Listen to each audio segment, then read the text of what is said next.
Right now on SAU Weekly, Summer Housing Scramble. We shouldn't be in this position to begin with. Students feel slighted after being downsized to dorms over the summer. It's just a little frustrating that it's my last summer going to my senior year and I have to deal with all this. Why the extra move has them scratching their heads. And Bell Tower tune-up. Why one of SAU's most iconic landmarks is getting a makeover. I am so pleased that the chapel is well taken care of. And in sports, leaping barriers. I really believe that the sky's the limit for what she has left to accomplish. Meet the steeplechaser racing her way to the big stage and a national title. Your latest news and sports from St. Ambrose University starts right now.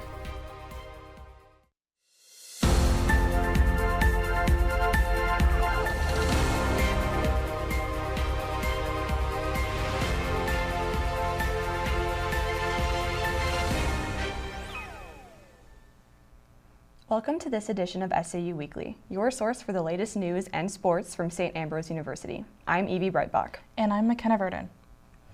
Earlier this semester, it was announced that the St. Ambrose University Children's Campus will close its doors on June 20th. But under new ownership, the Early Learning Center has found new life. The current administrators of the Children's Campus, Courtney Stute and Tyler McIntyre, purchased the building from the university and are transitioning it into their own early learning center called the Learning Garden. They want to ensure that the vital learning center stays within the community. The Learning Garden will specialize in development through exploration and fun, focusing on outdoor learning. They say they are excited to continue to grow what SAU has started. The Learning Garden will open its doors on July 9th. As we approach the end of the school year, SAU's Residence Life Department is making a big change to summer housing, leaving some students who are staying over the summer feeling frustrated. SAU Weekly's Ryan Schistel tells us more. It's just a little frustrating that it's my last summer going to my senior year and I have to deal with all this. This year's summer housing for SAU students is a big change. Apartments to dorms. Steve McConnell, an area coordinator for Residence Life, says the switch needs to come now. For 2.5 decades, these areas have been in constant use year-round. So there's been no break. There's been no downtime to do any renovations, any updating. It's just been trying to kind of put a Band-Aid over, a leaking sink. Even as we enter finals week, there's a lot up in the air. I haven't even been notified on, so I'm going to move into Franklin, but I don't know which room or anything. And despite the downsizing, prices will remain the same. So we are keeping the housing the same, the summer housing the same, and that's only due to the fact that we've never increased or decreased that depending on where people are staying for the summer. Leaving many students not very pleased. I mean, tuition has already gone up every single year at Ambrose, and so when you just start adding all those extra tuition fees, it's almost not worth it. The changes are putting another student in a unique position. We have couches, we have animals, we have a bunch of just furniture that we have no idea how we're going to fit into a dorm. Even being the lone occupant of a dorm, space could be an issue. We shouldn't be in this position to begin with. I just feel like it's not that big of a deal to let us live in our house. And then there's the new summer meal plans. $7 for lunch or $18 for lunch and dinner. But I'm going to be in office all day, so I'm not going to be having the lunch that's provided by Sodexo, and so that leaves dinner, and I just can't afford spending $18 a day on just dinner. A summer scramble leaving many students scratching their heads. With SAU Weekly, I'm Ryan Schistel. Thanks, Ryan. For students who need it, Residence Life is offering moving and storage assistance for a fee. If you have walked past the chapel lately and thought, what's going on up there, you're not alone. SAU Weekly's Mallory Helmig gives us the scoop on the latest work being done to keep this campus icon in top shape. One of the most recognizable buildings at SAU, the Chapel Bell Tower, a focal point of our campus. But lately, it's been looking a little different. The Chapel Tower project is a continuation of something we started last summer. And ultimately what we found was that brick is getting moisture into it. They're cleaning it and then spraying a sealant on it to seal that brick in. But it's not the first facelift for the chapel, originally built in 1952. Over the years, the chapel has seen new lighting, floors, usual maintenance, and other updates. But this latest work ensures the tower keeps standing tall for decades to come. I am so pleased that the chapel is well taken care of, you know, in lots of ways, but just it's so important to our university. It really, I think, highlights the core mission of our university, and that the importance of faith in all that we do here. From weddings to welcome masses, the chapel is part of every Ambrosian's journey, and thanks to this brick-by-brick restoration, its story will keep ringing out for generations to come. For SAU Weekly, I'm Mallory Helmig. Thanks, Mallory. Physical Plant says to expect the work to finish up in the next week and to be aware of the ongoing work and heavy machinery around the chapel. There's a new wave of empowerment entering SAU late this semester. A group of 3 freshmen are motivated to make their mark here at St. Ambrose by launching a Women's Empowerment Club. They aim to build confidence, leadership skills, and a strong community for women on campus. They hope that hosting a meeting before the end of the semester will boost the club's numbers going into the fall semester. Basically what inspired me was women, basically. There's not a lot of clubs you see just only women, and groups that women can actually join and come apart. All you kind of see is men being involved and men being strong and all that, but where's women being strong? Where's that? And we need that in this community and at St. Ambrose, so we basically wanted to come as a group and bring all of these women together and be ourselves, yeah. The Women's Empowerment Club will be introducing themselves to SU tonight, hosting their first meeting this afternoon at 6:30 in the Rogalski's conference room. On Saturday, the annual Spring Honors Recital was held in Madsen Hall, showcasing the work of student musicians. SAU Weekly's Emmett O'Brien takes us there.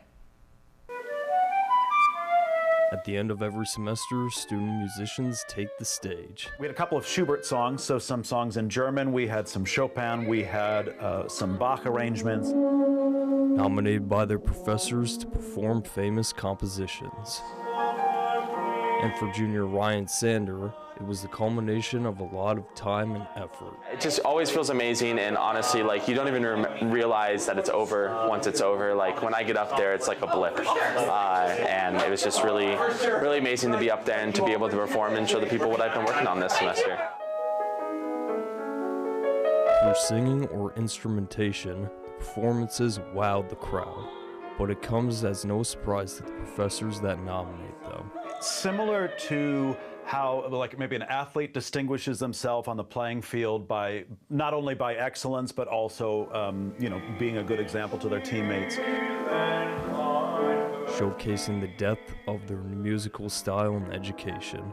I think the diversity of the musical style that we had at the recital was really great, which is what we want. But all of the performers played at a high level, which is also what we want. We're really proud of them for that. For SAU Weekly, I'm Emmett O'Brien. Thanks, Emmett. You can see more from our music department at their annual Band Day, an outdoor concert on the McLaughlin Commons featuring the Symphonic Band, Pep Band, Drumline, and Color Guard. The USC Ice Bucket Challenge has been sweeping the internet. Its goal is to raise awareness on the importance of mental health. SAU Weekly's Dominic Neely explains the significance behind this social media trend. Anyone with an internet connection has more than likely heard of the USC Ice Bucket Challenge. Hi, my name is Josh. I was nominated by Kaylee Kramer to do the USC Speak Your Mind Challenge. Like the ALS Ice Bucket Challenge back in 2014, this challenge focuses on the importance of mental health. It began at the University of South Carolina, highlighting the mental health struggles around the world and with students. That's why SAU junior Joshua Motti took part. I just feel like, especially being far away from home, it's important to be comfortable and feel good about yourself, so that when you don't have those support systems while you're away, that you feel good and you don't feel like alone or anything like that. St. Ambrose has always highlighted the importance of mental health for their students and strives to have the resources they may need to succeed. And though Motti keeps his mental health in check, he too stresses the importance of having such a resource on campus. I've never personally gone to the counseling center, but I know exactly where it is, and I have like the little stickers or magnet things for information. Though the challenge can be seen as a fun little internet trend, it's important to remember the reasoning behind it, and to never forget how important your mental health truly is. With SAU Weekly, I'm Dominic Neely. Thanks, Dom. Coming up next in sports, leaping barriers. Meet the steeplechaser racing her way to the big stage and a national title. Join SAU Weekly's Emma O'Brien as he takes you inside SAU athletics. Stay tuned.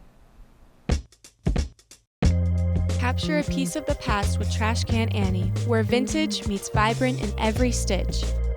Browse our carefully curated collection of clothing and accessories ranging from the late 1800s to current styles. Dress to impress with Laura's unique style and wardrobe consultations. Find a style and make it yours with Trash Can Annie, your destination for timeless fashion.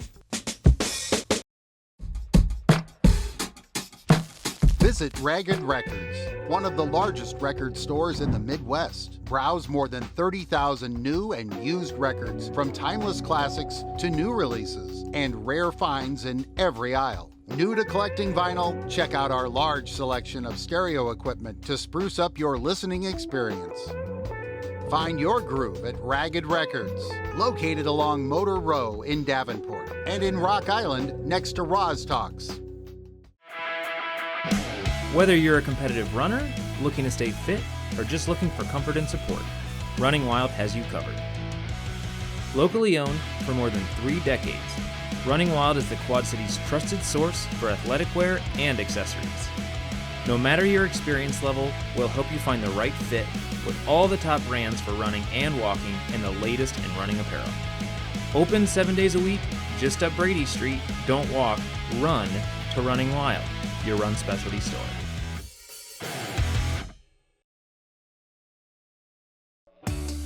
Tune in to KALA and hear something different. Programming that celebrates the diversity of our listeners. We're advocates for the arts, showcasing your favorite music from around the world. We're storytellers, producing award-winning news and educational podcasts. We're dedicated sports fans, bringing you the latest Fighting Bee action from St. Ambrose University. We're a learning lab, mentoring the next generation of broadcasters and content creators. A part of your community for 5 decades. We're KALA Radio, 88.5 FM and 106.1 FM. Turn it on and turn it up.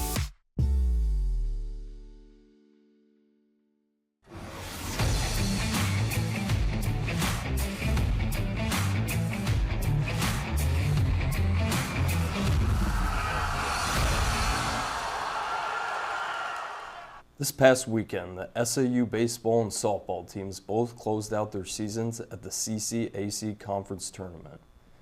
The softball team traveled to Crown Point, Indiana for the CCAC tournament. They had a stellar first day, beating Calumet St. Joseph 9-8 and St. Francis 3-2.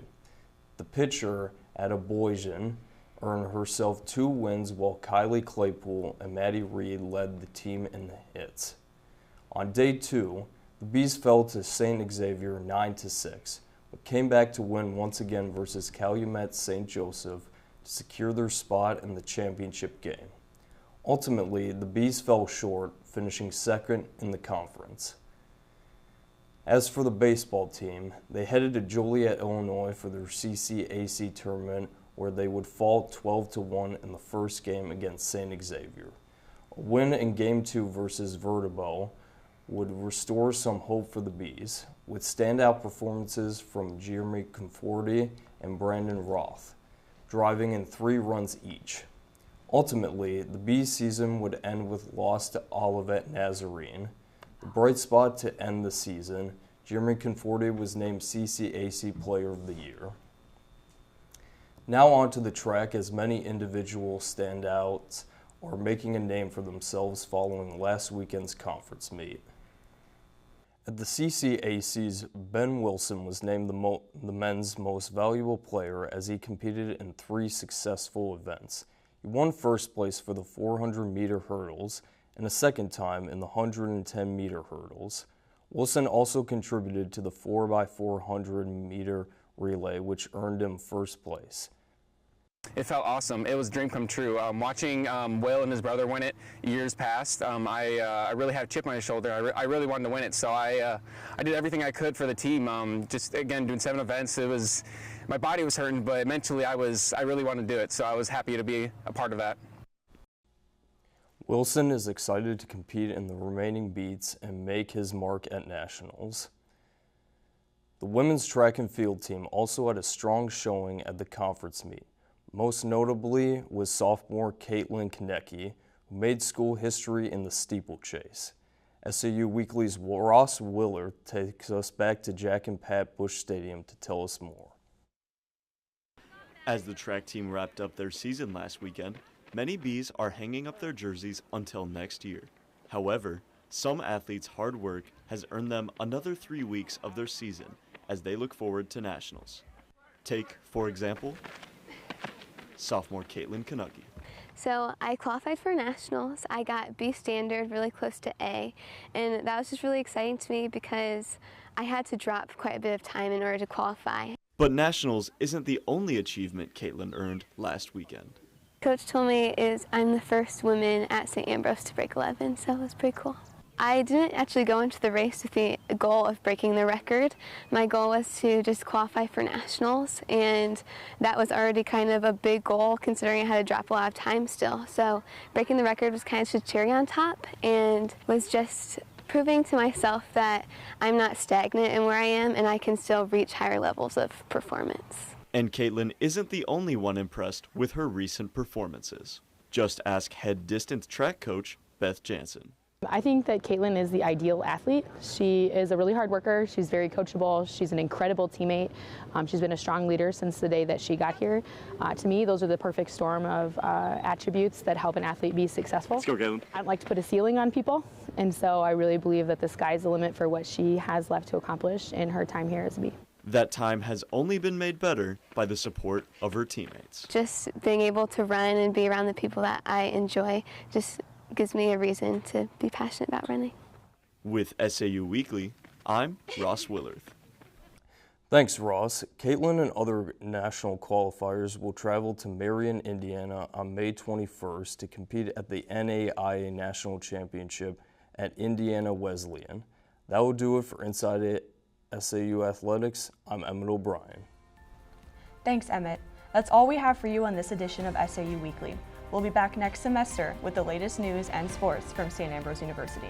Remember to check out the SU TV Facebook and Instagram pages for our newscasts, top stories, and more. You can also find them on the Hive at suthebuzz.com. We'll leave you with this campus question. What are your summer plans? Thanks for watching. I'm definitely going to try working on spicing in my portfolio through online classes and such. Really just chill out with my friends back home one more time before we all truly do split up. Working full time as I'm graduating now in May at a TV station here in Davenport. Probably just eat a whole bunch of Jack's Pizzas. I'm going to be a day camp counselor with my sister at the YMCA. I'm interning at Motorola Solutions this summer. I don't know. Find a job. Hopefully pursue my master's with the degree in business administration. I'm going to get a full-time job. Maybe participate in the bigs. Thanks for making me anchor 5 times. It was traumatizing.